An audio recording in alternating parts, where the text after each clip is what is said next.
Hey guys, and welcome to a brand new video here on FPL Now. Today I'm going to be going over my final team selection for game week 12. Remember, the deadline is tomorrow. There's a really quick turnaround between game week 11, 12 and 13. So I'm going to go over my final team today. If you're excited for the video, drop a like down below. Leave a comment. What team are you thinking of going into game week 12 with? Subscribe if you're brand new, and let's get into the video.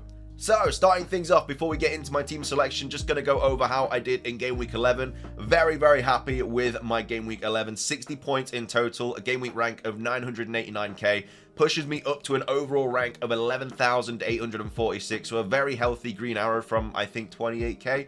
I think after the Gaeta and Tony hauls, I think I was at like 4,800 or something like that. So I obviously wanted the game week to end there, but no, obviously a few more returns. Obviously the Solanke goals didn't help, the Mitrovic goals didn't help, but all in all, a nice green arrow, 60 points, and I'm very happy I got that going into game week 12 because I'm not looking forward to how my team is looking, which I'm going to go over momentarily. But anyway, how did my team do? Well, yeah, Gaeta, an absolute hero, getting me 11 points. Absolute boss. Cannot believe that he came away from that game with 11 points. Like, makes up for the 2 clean sheets that he didn't get from the previous games. Gives him an average of like 4 points now with that 11. So really nice there. Kilman getting me 6 as well. Could have been so much more though. Hit the post in that Forest game. I was in two ends about it, to be fair, because like, it was so close to a header and a goal for Kilman and like an absolute haul, but also did not want to see Forest concede. It was a horrible game to watch anyway, with Mr. Penn, everything like that. It was very edge of the seat stuff in terms of a Kilman owner and a Forest fan. But yeah, either way, they did finish with a 1-0 win. Kilman was on bonus like the whole time until that Saar penalty save, so that was really unfortunate. Cancelo getting me 2 points, of course, his problem, letting Salah go through and scoring that goal, which obviously won him the game. But what a game. I know it only finished 1-0, but it was literally end to end. It was such a good football match. And then Trippier getting 6 points as well. He was also on bonus pretty much all game until like the last few minutes. But yeah, either way, 6 points. Cannot fault really my defense and my goalkeeper. Really good options. Although it could have been better if I did play my bench options, because Dalot got me 9 points on the bench. So if I played him instead of Cancelo, would have been happy days. But either way, can't complain. Midfield didn't really do well at all. In fact, they did nothing. Zaha got 3, Trossard got 2, Maddison got 2, and Martinelli got 3. So yeah, literally the one midfielder that I benched actually got a return, and the 4 that I played didn't get anything. So that's obviously just my luck. But yeah, brought in Kane this week, obviously got 9 points. Really happy with that. Haaland captaincy, his first blank of the season, 4 points. Liverpool just played really well, to be fair. I mean, City did as well, but yeah, I can understand why Haaland did blank. Of course, they did score that goal that was offside, not offside. There was a foul in the build-up, which Haaland would have got an assist for. But again, Foden scored that, and that would have actually hurt my rank. So quite happy that nothing happened there. And then big boy Tony getting 12 points, but also picking up a yellow card as well. So he's 1 yellow card away from missing a game, but luckily he's not missing game week 12. And then yeah, my bench, Iverson 0, Andreas 5, Dalot 9, and then James 0. So that was my game week 11 team, 60 points. So annoyed that Maddison got a yellow card in like the 94th minute though for diving. It's ruined me so much for like game week 12. It really has. I might have to take a -4 hit. I'm not sure though. I might go in with 10 players. I might take a -4. I'll go over that in a second. But this is my team going into game week 12. In goal, obviously got Gaeta at Wolves at home. I don't really know how to feel about this fixture. I feel like it's just going to finish 0-0 because Crystal Palace don't look that good going forward, and Wolves, I mean, I know it was against Forest and they created a lot of chances, but they were just not looking like they were going to score at any time. Like, they had a couple of good chances, but Wolves do not look good going forward. I would not bring in any Wolves players, any attacking Wolves players, should I say. Defense is fine because they don't really concede that much either, but going forward, they're not very good. But either way, Gaeta is at home to Wolves, so hopefully another clean sheet there. I really need it. The back line consists of Kilman away at Crystal Palace, Dalot away at home to Tottenham, Trippier at home to Everton, and then James away at Brentford. So yeah, as I just said, that Wolves Crystal Palace game 0-0 would be absolutely perfect. Dalot at home to Tottenham. I don't know how I feel about that because obviously I've got Kane. This is such a bad game week, not only because I don't have 11 players, but literally all of my players are playing each other, and that's just the worst case scenario, having your attackers playing your defenders, because either both of them will blank or one of them will blank, which means the other one has to, like, one of them will get a return, which means the other one has to blank. It's one of those kind of things, and it's just not a great situation to be in, but it's just how my team is kind of shaping up.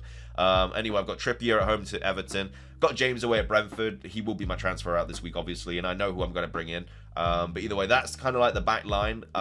Yeah, I don't know. I feel like Trippier could get a clean sheet, but again, everyone owns him, so it doesn't really matter. The points are really going to come from Gaeta or Kilman. If Dalot could get an attacking return, that would be absolutely chef's kiss, and it would really, really help out my game. I'm literally just trying to get crumbs here. Like, this is how bad this game week is going to go for me. Like, I'm not expecting anything. I'm expecting a massive, juicy red arrow, and literally the worst case scenario. I really need my captaincy to pop off this week.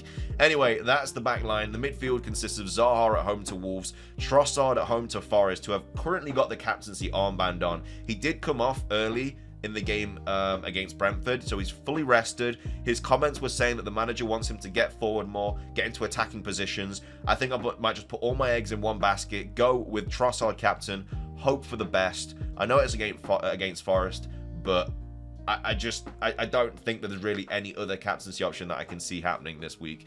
Anyway, I've got Maddison at home to Leeds, suspended though. So again, I'll talk about what I'm going to do with Maddison later on in the video. Andreas Pereira at home to Villa. And then up top, I've got Kane away at United, and then Tony at home to Chelsea. And then, of course, the bench consists of my City and Arsenal players, Martinelli, Cancelo, and Haaland. So this is how my team's shaping up. Currently, with one free transfer and I think 1.8 mil in the bank, I've got 9 playing players. I'm pretty sure all of these players will play. It's not like a Nico Williams or a Chilwell or someone like that where I'm like, will they play, will they not? I'm pretty sure all of these players are going to play. I know they just played at the weekend, but, you know, all of the players are pretty much nailed in those squads. And like I say, Zaha came off early, Trossard came off early. I don't think anyone else did, but either way, like, I'm pretty happy that all of my players will play midweek. So anyway, that's how my team's shaping up. Let's move over to transfers, and this is a big one. I need to get this right, because last week, my transfers were wrong. I got rid of Salah, and I got rid of Mitrovic, and they both returned. They got 16 points. I brought in Trossard and Kane, and they got 11 points. So, not great for me at all. Obviously, I brought in Trossard to, like, captain this week as well anyway. But yeah, hindsight, it wasn't a great decision. Like, if I did have Salah now, I'd be very happy. Because obviously he seems to play a lot more central, a lot more up front as well. Also, Jota's injured now as well, so that kind of helps Salah. But yeah, I obviously got my transfers wrong. Not happy about it at all. I definitely should have gone into this week with 2 free transfers, because it was just easier to kind of combat the situations that would arise. You know, Maddison was always potentially going to get a yellow card. I also had Dalot on 4 yellow cards as well. Like, if he picked one up in the Newcastle game, he would have been suspended. So yeah, I could have been going into this game week with like 8 players or 9 after a transfer. But anyway, I've got 1.8 mil in the bank. And this is what I'm thinking of doing. So my definite transfer this week is James out. And I might have to do this early as well, because I think he's going to have a price drop. And I generally think I'm just going to be bringing in, I know it's a little bit out there, but I think I'm just going to be bringing in Van Dijk and just holding him.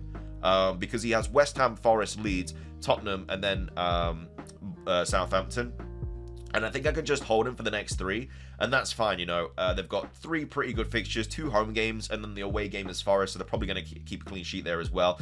And I would bring in Robertson this week, but there is always the chance that he gets rotated with Tsimikas. And I also think I'm priced out of that by 0.1, which is really, really annoying, because I literally waited to sell Mitrovic before like the news, and he went down 0.1. So if I didn't wait and I just got rid of him when I did, when I should have, I would have been able to go for Robertson this week. But I tried to play it safe, and now it's kind of like hit me back. But either way, I'm okay with bringing Van Dijk in. He is a threat of corners and stuff. And again, he is going to play in that defense. You know, there is a little bit of rotation with obviously like Trent coming back and stuff. But yeah, Van Dijk is a player that I know is going to be playing 90 every single game, and he's just in there. I need a concrete player that's going to play, has a good fixture for game week 12, and potentially could pick up a clean sheet as well. And I think Van Dijk is that player. If he picks up a goal as well, then that will save my game week, because if he gets a goal and a clean sheet and obviously 3 bonus, those like 12 points or whatever it's going to be, 13, that's a game changer. And he's very low owned as well. Like, if he does score, you know, he's 13.3% owned, but like not a lot of the top 10k own him, so he will be a nice addition if he does pop off and get something. But I'm expecting a clean sheet from the West Ham game. But because I'm bringing in Van Dijk, it's really kind of putting me off bringing in Bowen, because Bowen obviously has Liverpool this week, and then he has Bournemouth at home, which is obviously a nice fixture. But then Maddison's only out for 1 game week, and then he has Wolves away, which again, Wolves didn't look too good against Forest, and I think Maddison could easily get something from that game. And then he's obviously got City in game week 14, which I would get rid of him for anyway.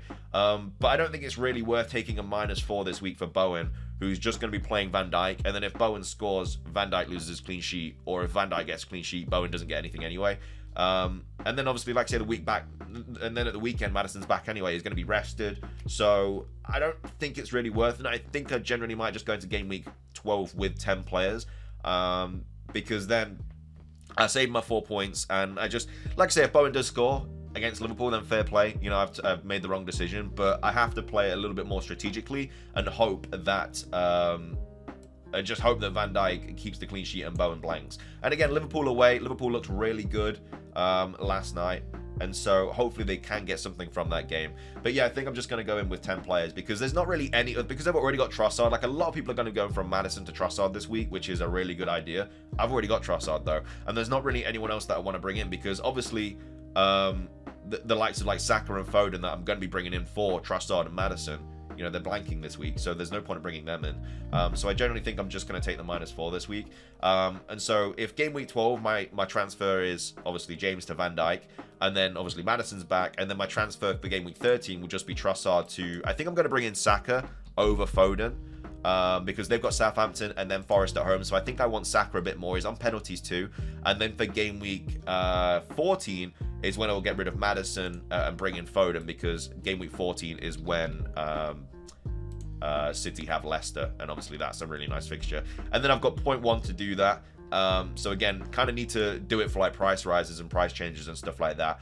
And then after that, which is game week 14, I think is when Liverpool play like Tottenham and stuff, and then that's when I can bring in, I don't know, like it's a tough one there because obviously like Van Dijk has Tottenham away and Arsenal have Chelsea away, so I did want to bring in Saliba, but I don't think I really need to. I think I'll probably just keep Van Dijk and then just maybe bench him or something, and then just like roll with the transfers. But this is what my team's going to probably look like going into game week 14, which I really like the look of. And so yeah, I think that's what my plans are going to be. But of course, in order to do that, I need to make sure that I'm not doing any unnecessary random like things, because obviously if I bring in like Bowen, then fair play, but at the same time, like I don't think I necessarily need to. Like it's going to be a waste of a transfer, and I know he has Bournemouth at home, whereas Maddison has Wolves away. But like I say, Maddison will be rested. He's on all set pieces. I think he's due one more big haul before I get rid of him, and I think it could be against Wolves. So I think that's what I'm going to do. So just James out for Van Dijk this week, and then I'm just going to go in with 10 players. I don't think you necessarily need 11 players, because obviously there's going to be teams with like 11 players that have like Nico Williams and Chilwells and stuff like that might not even play anyway. Because Cucurella might play instead of Chilwell, because Cucurella and Chilwell both started, but I think Cucurella came off on like the 46th minute, and I think Chilwell played the whole game. So I think Cucurella is more likely to start than Chilwell if they... I mean, they both could play again, but I don't know. I think it's unlikely, but I don't know. A lot of people could go in with 11 players and then come out with doing like 10 or 9 anyway, thanks to like rotation and stuff. So I don't think it's the worst case scenario going in with 10, and I don't really want to take on -4 as well. I don't think it's worth it. So yeah, that's going to be my team for game week 12. Sorry about the last team selection video as well. I saw a few comments saying that it wasn't very good, you know, it didn't really explain my moves and stuff. I do apologize. I was just all over the place with like my moves and everything. Obviously made the wrong ones in the end. Should have not transferred anyone out, and should have just kept if I kept Salah and Mitrovic, then I'd have been in a really good position right now, because I would have 2 free transfers, and I would have obviously still had like Salah and Mitrovic. Mitrovic is also a little bit of a risk as well, because in his comments he said that like he's not fully fit, and he's on like painkillers and stuff, so he might even get rested, because it is literally a quick turnaround, so I don't know. But anyway, that's going to be my team selection. I'm rambling. Best of luck for game week 12. Let me know what your rank was in game week 11. Let me know your points and everything like that. Until next time though, guys, have a fantastic rest of your day, and peace.